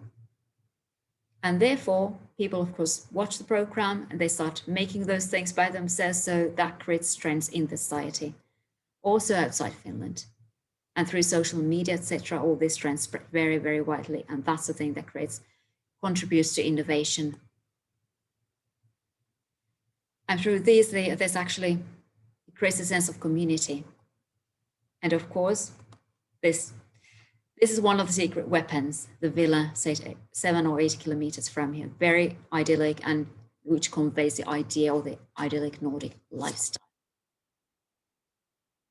This is not all the TV programs become so popular that they become part of the cultural lexicon.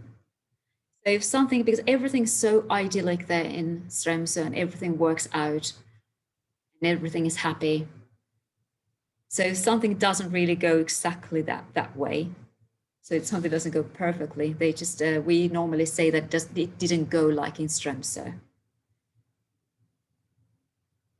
Here is again, a model of how these trends are created in Strömsö and therefore innovating people's everyday lives. Is first of all, there's knowledge and the abilities of the craftspeople and handicraft and other makers as well. But in this program, they actually search.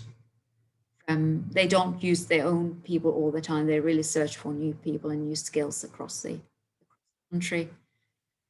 And on the other hand, there are the trends and mega trends. And on the third point, you see that they start combining these together to offer new ideas to the public, and they're in constant search of new ideas, which are then presented. The point 4, through the TV program, and people can download patterns and ways to make things, etc. And this way also to maintain and disseminate awareness of handicraft and other things and create new trends. And here is maybe one of the most famous, recently at least, the most famous trendsetter from Strömsö, the pullover. It may not seem that much, but actually the pattern to do this have been downloaded 500,000 times already. And the same person may create more than one of these. So it has become very, very popular. It was not that long ago that it was launched. It was launched this winter. And people just fell in love with it. They started also knitting those in Iceland. People fell in love so much, the yarn stocks in stores actually were emptying. And they were knitting those also in, oh goodness, was in USA and in Japan, in Austria and Sweden, and also for cats and dogs. So people really starting doing this. And of course, as we know, things just get their own lives. And here's one adaptation from it, just to have the polo neck instead of the turtleneck. There are long ones. Someone has made a noble cardigan of it. Things for dogs, and I don't think it would work that well, at least on mine, but dogs as well. Before going to, if we have time, we could show a video of this. But what is very important is not only to talk about handicraft and other things from these sectors, but it really provides a showcasing place to craftspeople, artisans, etc., to show their skills and what they do, and this might actually then contribute to versatile business life and entrepreneurship, and of course maintain the cultural heritage, but through megatrends. Of course, they are carefully selected, but so far it has worked very, very well. And here are the stakeholders: the city of Vasa, where we are at the moment, and which owns the Strömsö villa. All the VOs and people in the country, not only in Finland, but of course in Sweden and Norway, as at least, different craftspeople, artisans, cooks, etc. So the resources are basically those that the program requires. And of course, they use social media as well. The challenges is, of course, the financial constraints that we know are always there. I'm just laughing because it's just a thing that is everywhere. And of course, how to find new ideas, how to be honest and sound enthusiastic with what you do.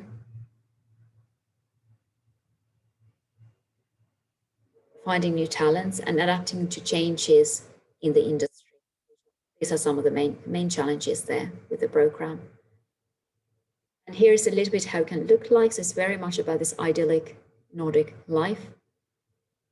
Wooden houses and have some sort of hygge, calm, everyday life. Joanna, do you think we have a couple of minutes for the video? Yes, thanks, Tanya. I was going to ask, do you want to show that? I can share that now. Yes. Do you have the link, or should I send it to you? I have it here, so I'm just going to stop sharing your screen. Yes. Okay, done. And my microphone. I'll press play here. So this is a video that has been created by normal people, by those who have been knitting the Oh, I'll let you introduce it. Sorry, Tanya. It's okay. Sorry, don't worry. So these are all fans who wanted to post that about how they have been knitting their sweaters and pullovers and.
variable.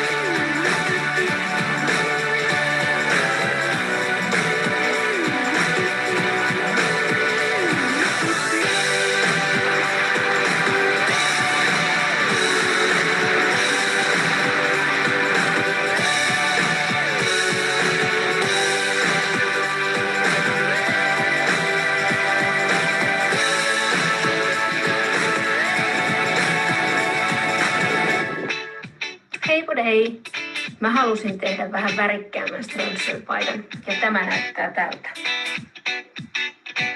Paita 1. Tadaa! Ja tässä paita 2. Koska tähän malliin jää koukkuun ja koskaan ei voi olla liian monta strömsöpaitaa. Kiitos teille mallista. Tämä oli ihana paita tehdä.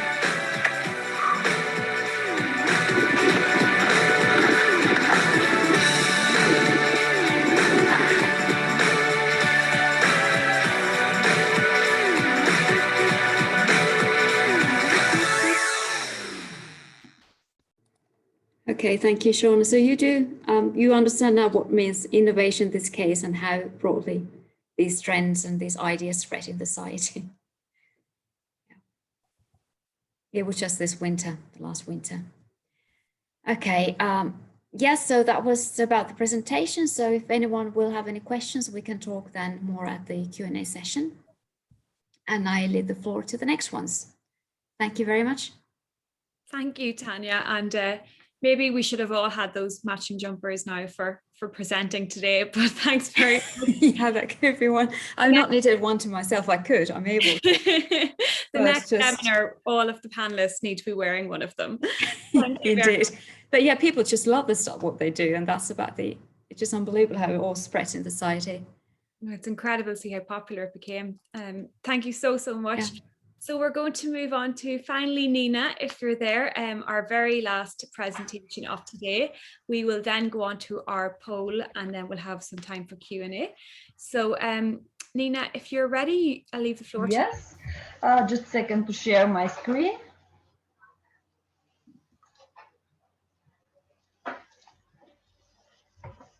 Okay.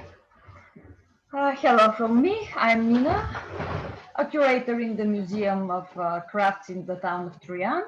And today I will present to you the innovation of Nadezhda Hristova, the artisan who turned the limitations of COVID-19 into new possibilities. For more than a year now, the world has been living by the rules imposed by the COVID-19 pandemic. Loss of human lives, lockdowns, closed businesses, travel bans, vaccines, and physical distance mark our daily lives from the beginning of 2020 until today. The health crisis, which has hit people the hardest, has had an adverse effect on the economy, trade, and tourism. Has the craft sector in Bulgaria managed to adapt to the new conditions for doing business? And did artisans give up, or did they start learning new things to cope with the difficulties and move forward confidently? Here is the positive answer of Nadezhda Hristova, a proven master ceramicist over the years. Nadezhda is not only an artist, but also a teacher of ceramics.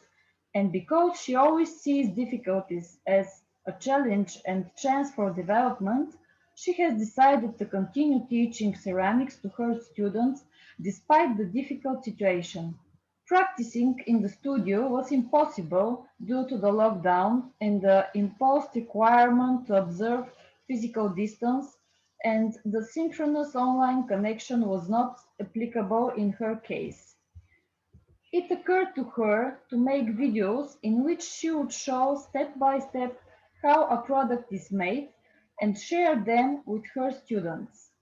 However, she didn't know how to do it, so she turned for help to her 17-year-old nephew, who had the necessary digital skills. He directed her to an appropriate program and taught her how to work with it. Nadezhda experimented boldly, learned to add music and subtitles. Then she uploaded the finished videos to a platform where the children could watch them at a time convenient for them and perform the tasks set at home. Techniques for making a ceramic product which do not require a potter's wheel are presented in the videos. In her first video, Nadezhda explained to the children what are the tools at hand at each home that can successfully replace the tools used in the studio.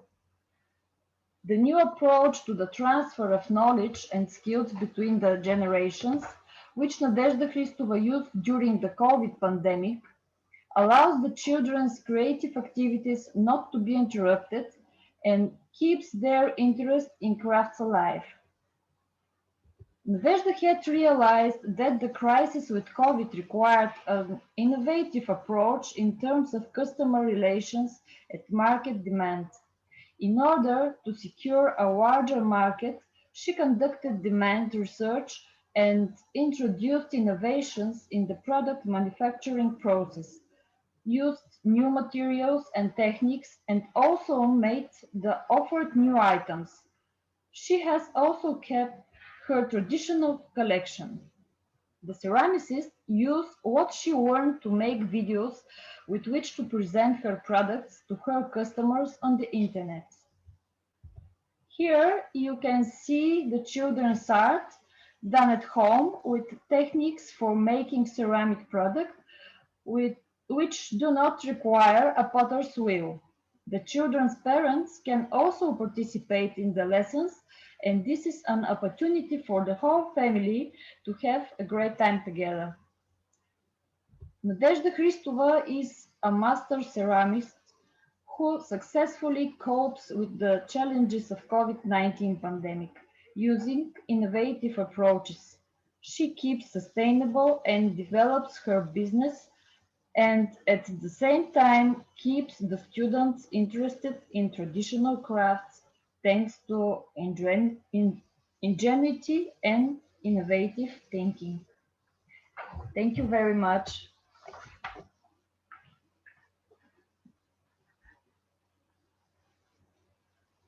Thank you very much, Nina. That is wonderful. Okay, so that concludes all of the presentations for today. A huge thank you to all of our speakers there in the second half, Gio, Paolo, Tanya and Nina, and of course all of our speakers in the first half of this morning. So we had Mike, Alison and Lynn, and yeah, a lot of other panelists. They're all here. Hopefully, I believe that Mike and possibly Paolo had to, or actually Paolo's still there, but we will open the floor now for questions very shortly. Before we do that, I would just like to launch a poll that we have created. We would love to get everyone's feedback on the session so far today. So I'm going to share that now. We're going to take a few minutes for everyone to answer the questions, and I'm going to allow panelists to vote as well.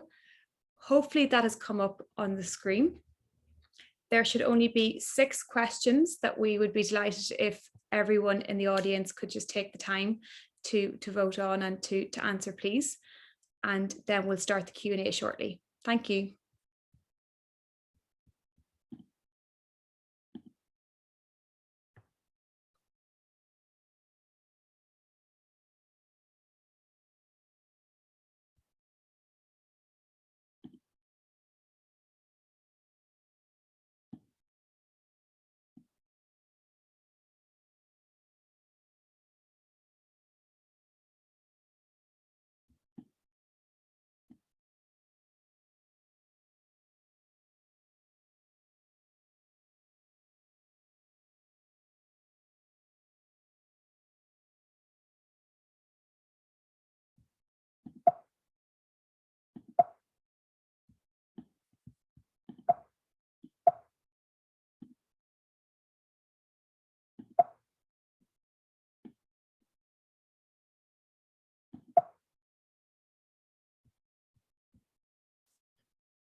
So we're just going to give it 1 more minute if everyone could please fill it in, and then we'll share the results. Thank you.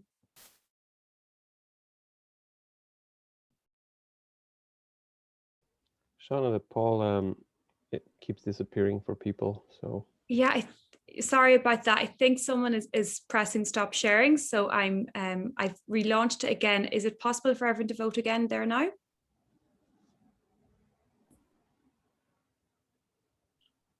Shauna's just showing me the poll results as 0 rather than the survey. Okay, I'm going to stop sharing it and then try and relaunch it 1 more time.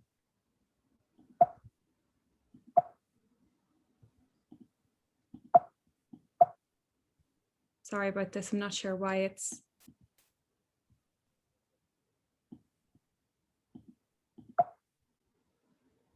I can try to relaunch if you want. Yeah, if that'd be great, Nicola, please, if you could. Can everyone now see that, hopefully? And yeah, brilliant. Thank you, guys. So we'll give it 2 minutes.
Nicola, as far as I can see, did the poll finish again, or is it still people still able to vote? Someone keeps ending the poll, so someone just relaunched the poll. Okay. I'd like all of the co-hosts not to. Yeah, perhaps we'll just ask. Yeah, apologies everyone. We'll just keep it that the attendees can vote, and maybe we'll leave that the panelists don't vote, please, or touch the poll. So Nicola, are you? Yeah, I'll relaunch. Thank you. Last time we promised everyone, so as I said, just we'll give it 1 minute. Answers, yeah. Yes, and we'll leave it that the panel can't vote. Thank you.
So perhaps we'll give it 20 more seconds and then we'll close the poll. Thanks, everyone.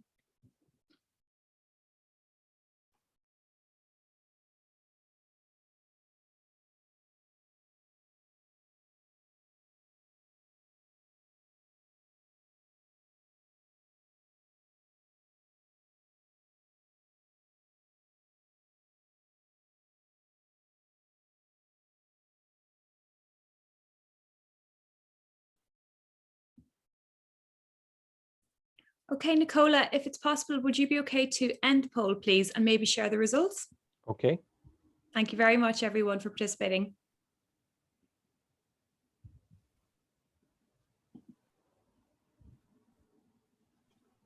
Okay, so the first question was, do you see the pandemic as an opportunity to innovate? And it's really positive to see that 98% of our audience feel that it is.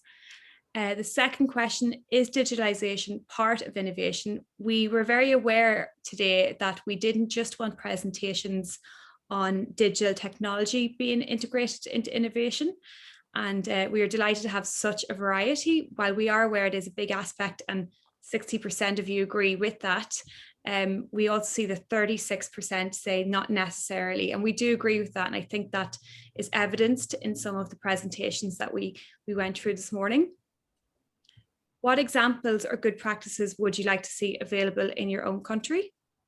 The top one is the innovation voucher in Ireland, which is really positive to hear. And I think it is because it's open to so many sectors. There's a lot of room for growth with the scheme and the programme. And obviously it can then allow you to enter other programmes through getting those innovation vouchers. So that's fantastic to see. And the Spain D-Tool design self-assessment, also again, very popular. And in Italy, the Make X programme too. Finland, also another popular one, and particularly the StreamZone.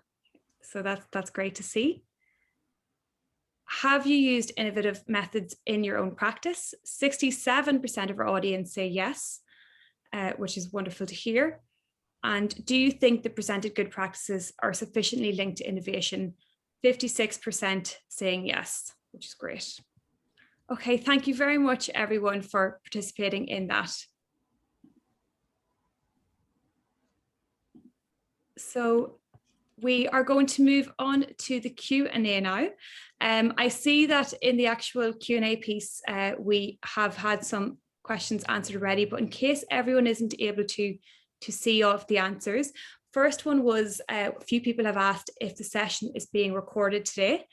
It is, and it'll be available on the Crafts Code website and Facebook page, so please follow us on that. The next was asking about the agenda, so thank you to my colleague Nicola who's put that into the link, and it's also in the chat there as well, so just to go on to Interreg Europe /Crafts Code and you can find that. Mary Burke, and I know Lynn that you answered this question already, but I think it is a really important question, is how do you access the Design Plus programme in Carlow IT, and is it available to sole traders? Would you like to elaborate a little bit on that, or? Yeah, thanks, Shauna. Yeah, we'd be delighted just to even have a conversation with everyone, and that's how we start off, is to just have gain a general insight of where the business is at, and we're delighted to speak to anybody. There's lots of ways to work with us, and there's lots of funding supports to work with us as well. So I've put up the website link and I put my own email there. I don't know if Shauna that can be shared or if people can access that.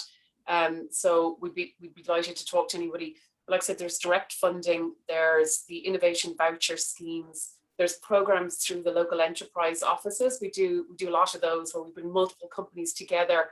At the moment, for example, we are working with 4 different local enterprises in the Midlands in Ireland, and we're looking specifically at the food and drink sector. So it might be nice to bring the craft sector together for something like that, and we could maybe talk to the local enterprise offices about coming together and bringing together the craft sector for a programme. I think would be a lovely idea for the future. But certainly, like I said, I'd be delighted if anyone wants to contact us directly just for a chat and see more in detail about their own company. Thanks very much, Lynn. Thanks, Shauna. Another question we had, unfortunately, Mike wasn't able to stay on, but a colleague was asking if he has a percentage or if there's a percentage of how many craftspeople or entrepreneurs in the craft sector have availed of the craft voucher, or of the innovation voucher, apologies. So we would go back and ask that from Mike, because that would be an interesting statistic that we'd like to find out more about. So we'll go back to him on that. Tanya, I know you answered the question. I'm just not sure if it is coming up for everyone to see. So perhaps you could put some of the links for where people can get more material or episodes and I see that you have included links on Facebook pages, and perhaps you could put those into the chat so everyone can get more on that. Yes, I'm just doing it. Brilliant, thank you. No, I think the video is a little nice little insight into how popular obviously it is, and the reaction you've had from the public. So I think for anyone else wanting to find out a little bit more, if you could put in those details.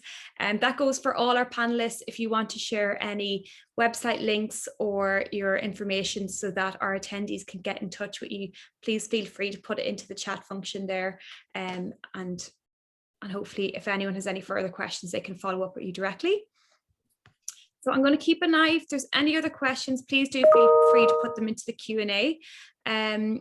Nicola, by any chance, have I missed anything from the chat?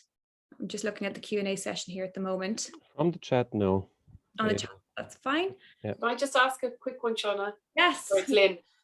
Just with Interreg's involvement, it's something we've done on a very small scale in the past, where we've worked with international contingency, but it might be something to look at if people were interested internationally in coming together for an innovation program, you know, and oftentimes, like I said, Enterprise Ireland, but Interreg support maybe in some ways. It might be worth exploring from the different countries. Is there an opportunity there for us to come together on an innovation program? Yeah, I think that there's definitely scope for that. And even just from some of the presentations earlier, that there's a lot of cross-sector collaboration, or even just the methods that each country are using, and maybe bringing that knowledge and expertise together.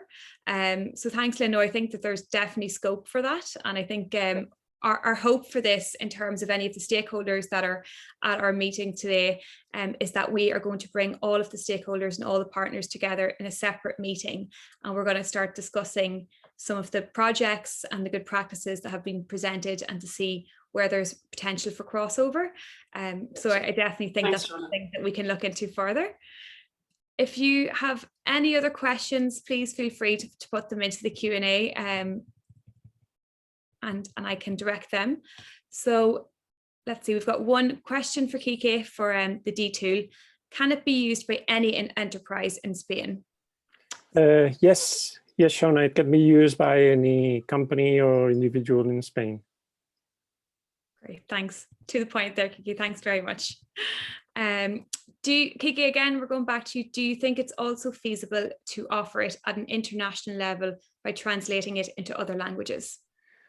We would love to, absolutely. Only it's funded by the Valencian Innovation Agency, so it's up to them if we can do that. But we would love to translate it to other languages and make it available for everyone. Brilliant, thank you. I have a question for Alison Power. Sorry, Alice, if you're able to put on your video or your microphone there, just about how you find out about the program, or how you yourself, the process for you getting involved in it. Hi, Shauna. I came to the program through a larger program called the Catalyst program. So it was just a part of the offering. So there were other things that my local enterprise office brought my attention to. So I think through your local enterprise office, you can do that. So you can probably look on their website and see where they're at. Yeah. Great, thanks, Alison. And had you ever used the innovation voucher, for example, or had that been Eric that had gone through that? I used the innovation voucher also, yes. And it was a wonderful process because it was really well funded. You know, there's a lot of costs that we have to be so careful of as a small business. So the Irish government have really supported us in that space, and I felt the benefit of that it didn't weigh heavily on my finances at all, which was a blessing. Thanks. That's great. Thanks, Alison, for that. Okay. Anyone else, or either panelists, if they want to ask a question to another speaker, feel free. You can turn your microphones on or your video and ask a question. Otherwise, I think we are nearly there in terms of questions. Nicola, have I missed anything else in the chat? Sorry, just to double check. The answered Q&A, is there something that might be interesting for everyone? Yes, I'll go through that. Sorry. I think that was for Tanya, if there was a virtual application of the program. Is that right, Tanya? And if you want to kind of come in on that. Yes, there is a virtual application that is unfortunately in Finnish at the moment, and I just typed the email of the person who is using it at the moment. The whole thing is he's a startup, runner.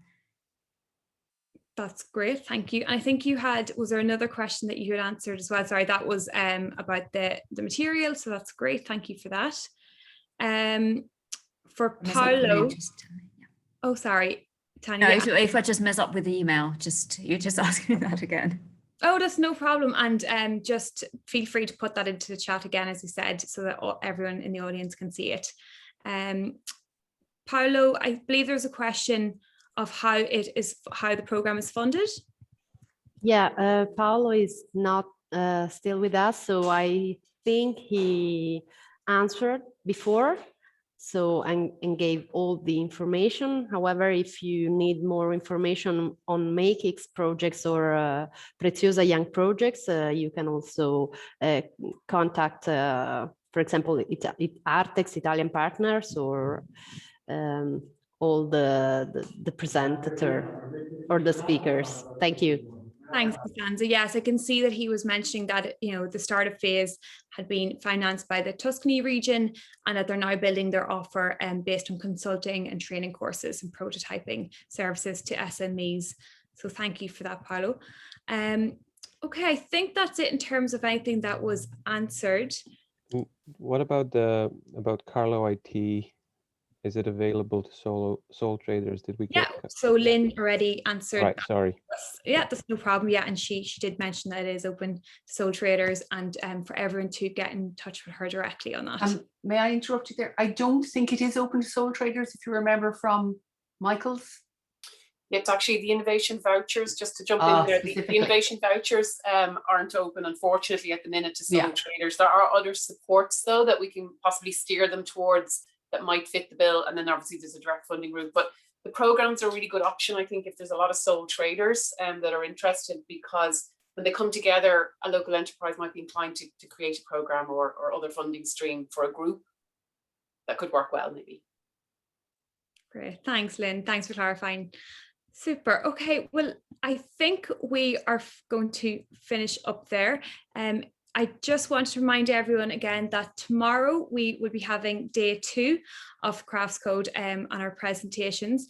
A lot of what we're focusing on tomorrow is it's essentially what would have been a study visit for Design and Crafts Council. Obviously, this is happening online, and we would have loved to welcome all of you to Ireland and to all of our project partners and stakeholders for them to come over here and to see what Design and Crafts Council has to offer and the supports in place that we have for our craft sector. Instead of that, we're going to have a series of presentations from the DCCI team early in the morning, and then we're going to have some guest speakers throughout the morning. So we're delighted to be joined by Clay Project. We'll also have presentation from the Michelangelo Foundation on Homo Faber. So that will be on the Homo Faber guide and exhibition that's due to take place in Venice in September this year. And they'll talk about how craftspeople can be involved in the guide. Bench Space Cork, a social enterprise that we're really excited to share with you all. And finally, Craft 4.0, another EU project, EU funded project. And we're going to have a colleague to speak about that as well, and the impacts. I think that they're actually at the end of that EU project too. So we hope everyone can join us. Thank you so much to everyone for attending today and for your questions and for participating in the poll. Thanks again to all of our panelists for taking the time to be with us and to stay on the end for the Q&A. A few people, again, as I said, were asking if it's been recorded. It is. It will be available on our website and Facebook page. What we would also ask is for all of our speakers to share their slides with us, and we can share those as well on our website. So anyone that's looking for the slides or would like to go back and get some information, they can go to the website for Crafts Code and find all of that information there. Okay, everyone, we will leave it there. Again, thank you so much for joining us, and hope to see you all tomorrow morning. See you soon. Thanks, Shona. Thanks, Shona. Thank you, Thank you very much. Bye-bye. Bye-bye. Bye.